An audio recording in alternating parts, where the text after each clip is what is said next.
All right, you bunch of yahoos, strap yourselves in for another episode of Dan and Don's Toxic Masculinity. In other words, shut up, sit up, and pay attention. And welcome back to another episode of Toxic Masculinity, where we are here to entertain, offend, defend, and anyone and everyone. It's merely our simple-minded opinions, but rest assured, you're going to be infused with a lot of masculinity. So if you can't handle it, maybe you better get out of the kitchen or go put your band pants on and tune on in. Normally, I would be introducing my other dashingly handsome mustache man, Don the Predator Fry, but Don is a little under the weather at this time. So I ask our listeners to keep Don in their thoughts and prayers, and hopefully we'll have Don back in no time at all, cussing and just being the Oreo codger that he is. But as the old cliche, the show must go on. And we have a special guest this evening, a man that has held many different credentials, real name being Charles Wright, but he's kind of been known as, Papa Shango, the Kama Mustafa, and the Godfather. Like you said, wrestling found you, right? And that was from what the Over the Top movie was being filmed. Yes, and they were filming the movie Over the Top. It was a Sylvester Stallone. What's his name? Scott Norton. I'm sure Dan knows him. Yeah, I've never met Scott Norton. I only met him once. He Don was in wrestled it a lot with Scott in Japan. Yeah, a lot of guys that weren't big names in wrestling, they were extras in that movie. They would come to the bar and, dude, I'm just fucking boom. I'm just jacked. I'm 320 pounds, drinking a bottle of Jack a day, eat pizza wings, picking up cars. I was just a monster, all tatted up, riding a Harley. And they're like, dude, you should become a wrestler. I swear this is what I said. I don't want to do that phony ass shit. Right? I don't do that phony shit. And so I swear this is what happened. So they said, well, you ever hear of a guy named Bam Bam Bigelow? And I'm like, yeah, the dude with the tattoos on his head. They said, well, he made over $1 million last year. And I went, how much? Wrestling? Hey, you're kind of like going, do go on. Yeah. Yes, me that wrestling. And so That shit just got real. I made a call to Larry Sharp. Back then, there was no cell phones and Instagram and social media. So there was no way, unless you took a picture and sent it to somebody, Pony Express, they wouldn't know what you look like. So Larry Sharp at the Monster Factory, he says, if you fly yourself out here, I will put you up and we'll take a look at you.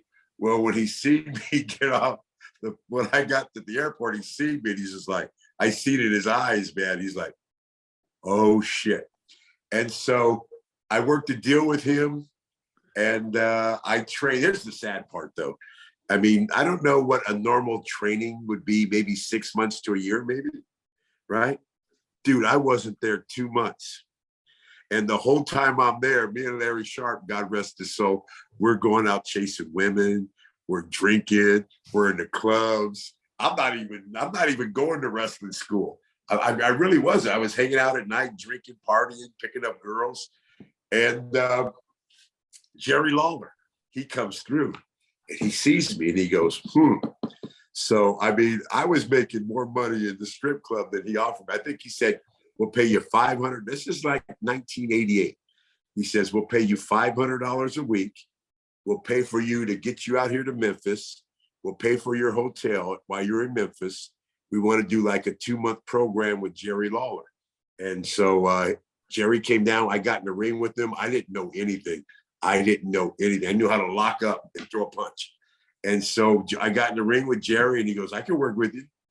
So when we went to Memphis, Jerry, my very first match ever, no practice. Dude, I'm telling you, I didn't go to school 10 times. No practice, no nothing. My very first match ever was against Jerry The King Lawler on a Monday night in Memphis, and I went over. So my very first match, he even put you over? He put me over. First match? Now there was fire and all type of bullshit, but he put me over. Wow. Incredible. Very first match. That's awesome. And didn't know didn't know shit, didn't know idiot. I knew how to lock up. That's all I know. I knew how to do a drop down toe hold for some reason. That's it. Only because you probably watched it, right? No, I think I might have been there that day sober. You know? And then when I got done with that program with Jerry, they didn't know what to do with me. So they said, we're going to bring this tall redheaded kid in here to work with you. He's been in the business a little longer than you. Who turned out, his name's Mark Calloway, and he wrestles by Master of Pain. So me and Mark had a match, and it was, on my part, it was so, mind you, I'm a biker back then. I'm like a real biker, and I'm used to dealing with these big old white dudes that are a little bit racist, and I'm quick to hit. I'd rather just knock you out and then talk about it later, you know? But I'm not going to be taking no bullshit. So I see Taker, and I'm like, here's another one of these motherfuckers. But I'm like, but he don't have no tattoos. He don't seem to ride a bike. So we had this match where he ended up cracking me over the head as hard as he could with a chair and telling me we could do this the easy way or we could do this the hard way. We had that match. After that, they made us a tag team. And from that day in 1988, he's been my closest best friend to this day. And your name was Soul Taker at that time. I right? was Soul Taker and he was Master of Pain, and they called us Death Express. We weren't together long because Taker went to Japan. When he came back from Japan, I went to Japan. When I came back to Japan, he went to WCW. When I got back from there, I went to Germany and worked with Owen Hart, Chris Benoit, Fit Finley, Dave Taylor, Razor Ramon. We're all in this. So I was there for 8 months. We working for Big Otto Vons in Germany, in Austria, Graz, Seaborn, Bremen, Hanover, Dortmund. All right. And so when I get back, Taker's in WWF now. So he's like, dude, let's get you a tryout. So I got a tryout in Arizona State.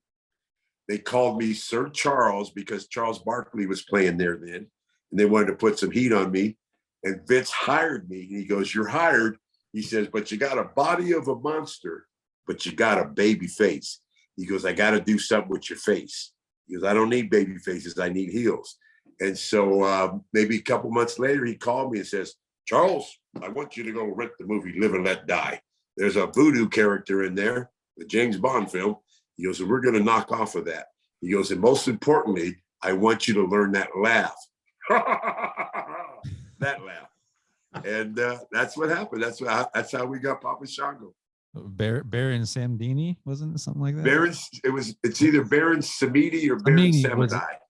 His name, yeah, the movie. In the movie, it's either Baron Samedi or Baron Samadai. Some people pronounce it. Yeah. And then I chose the name Papa Shango. Papa being a surname, and it's actually Shango.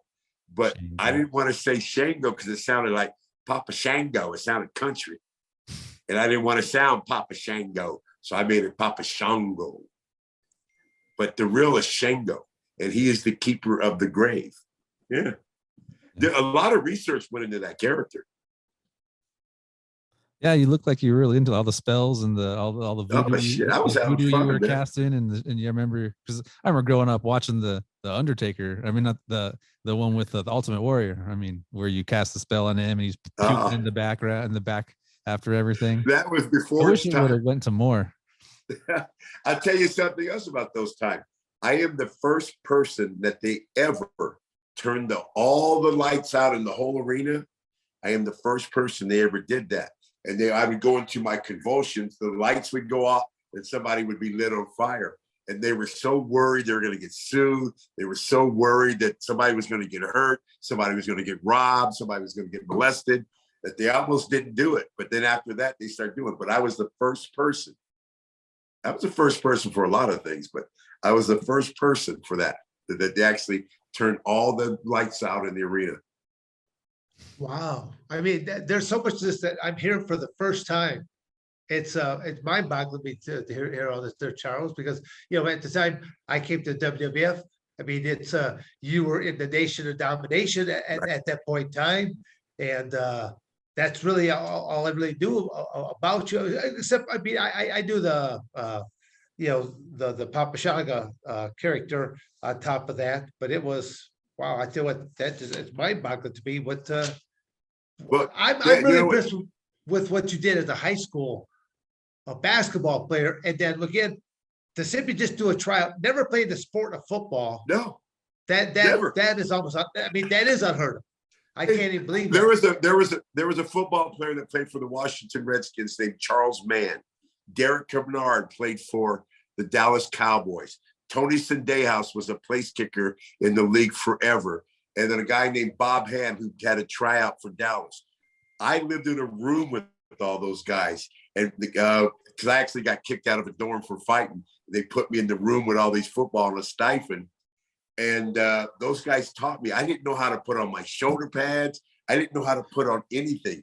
Charles Mann, they were laughing at me because I had no idea how to put this shit on. And they were laughing at me. I never did it. Man. You know, Wow. It's crazy though, Dan. When I became in the Nation of Domination, when I showed up to TV, I was supposed to be Papa Shango.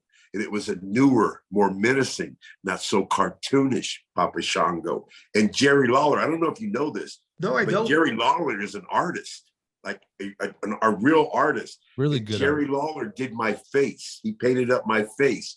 And we took some pictures. And I was all excited. I got in good shape. I'm ready to go. I'm ready to do this second Papa Shango run. And they said, hey, take off your face paint. Vince wants to talk to you. I'm like, cool. I'd like to talk to Vince. So take off my face paint. I go there. Vince it goes like this. Charles, change your plans. I'm like, change your plans.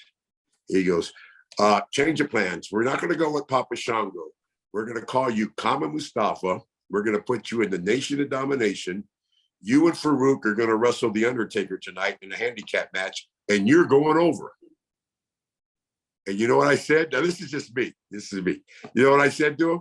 Because I'd signed a hell of a deal for like 3 years. And I said to him, I said, do I make the same amount of money? And he goes, yes, you do, Charles. I'm like, well, then I'm cool. And then he goes, we'll get with you and Ron. I never met Ron Simmons until I knew who Ron was. I watched Ron play football in college, but I didn't know him. So I met Ron and he's like, man, I don't know, man. I'm the last motherfucker to know when they tell me. They don't tell me. And so he didn't know. And so the next week. You sounded just like him. He's just a guy that didn't say a whole lot. Give us a damn real quick. I have a bad habit of talking like the person that talks to me. And so the next week, right? So the next week, Vince pulls me and Ron into the office. And I swear to you, this is true. And he goes, you guys know who Dwayne Johnson is? And I didn't know who the hell he was. And Ron's like, I'm like, no. And Ron's like, yeah, I know who he is. And so he says, well, listen, he goes, we tried to do something with his Samoan part. He goes, and the people really poo-pooed on it. He said, this time we're going to put him in the Nation of Domination. He goes, when I get people to hate this kid, and this, I can remember it like it yesterday. Charles, Ron, when I get people to hate this kid, when I turn him, there's going to be the biggest thing wrestling ever saw. And that's what Vince told me and Ron. Because he goes, this kid has talent. He goes, I just gave him the wrong gimmick at first. He says, but when I get people to hate him, when I turn him, he's going to be the biggest thing wrestling ever saw. Wow. So it's cool. It's cool to be a part of that. Wow. Yeah, Wow. Yeah, the Nation was pretty good. I like those days. That was the best time, the Attitude Era. With the DX and the Nation and all. Yeah, that was good stuff. Yeah, that was my same time frame being there, and it was. I'll just say, I think, and correct me if I'm wrong about this, Charles, but WCW was kicking WWF's butt at that time in the ratings. So literally, WWF was pulling out all the stops, and they were like pushing the envelope on a weekly basis on all these live shows. I don't remember WCW kicking our ass ever. They might have won a couple, but I don't remember them kicking our ass. Well, maybe they did. I don't remember. I will tell you this. I know for sure. I'm going to put myself over. I will tell you this for sure. Any segment that the Godfather was on, he would win that segment ratings. I never lost, no matter who they put me up against. Because back then people are going back and forth. They're like, "Nah, I'm gonna watch this one." They go back and forth from WWF to WCW. And when I came on, they would all come to me. So I had this certain time spot that they put me in. It was after 10 o'clock. It was in the second hour. and whoever they put me up against, I would beat them every time. Wow. Yeah, No, your segments are awesome. Didn't WCW offer you a contract to kind of have like Virgil? I don't want to seem like I'm sour, and I like to stay happy. Let's just say this: I had worked out a deal with a bunch of guys there, Scott Hall, Kevin Nash, Hogan, and I'd worked out a deal. I don't know, really Hogan, and all of a sudden they're not calling me. And I'm calling Scott, who's a friend of mine. He's not calling me back. I'm calling these dudes up. They're not calling me back. I'm like, what the hell's going on? All of a sudden, I turn the TV on and I see Virgil. They were hiring me to be the bodyguard for the WCW and then eventually start wrestling. But I think somebody in that clique decided that it would be cheaper to hire Virgil to do what they were only going to push that character so far, and it would be cheaper to hire Virgil than to pay me what I was asking. I think Does that make sense? Better. I think it worked out better. I mean, the Godfather. Yeah, it worked out great for me. Yeah, because I wouldn't have let them clown me. They clowned Virgil. I wouldn't have put up with that. Yeah, they did. And then the NWO. And Ron Simmons is the one that told me you don't want to go there. I'm not even going to get into that, but Ron told me, you don't want to go there. You being from the North, you ain't used to these Southern boys. And I'm like, I don't give a shit about these Southern boys. He's like, you ain't gonna have a good time there, man. So it worked out best. Good. Well, no, it sounds like Ron definitely gave you some good advice. I mean, you've had to have fun with your career and just the different career choices. And thank you for watching another episode of Dan and Don's Toxic Masculinity. You better like, subscribe, and share, or I'm going to come to your house.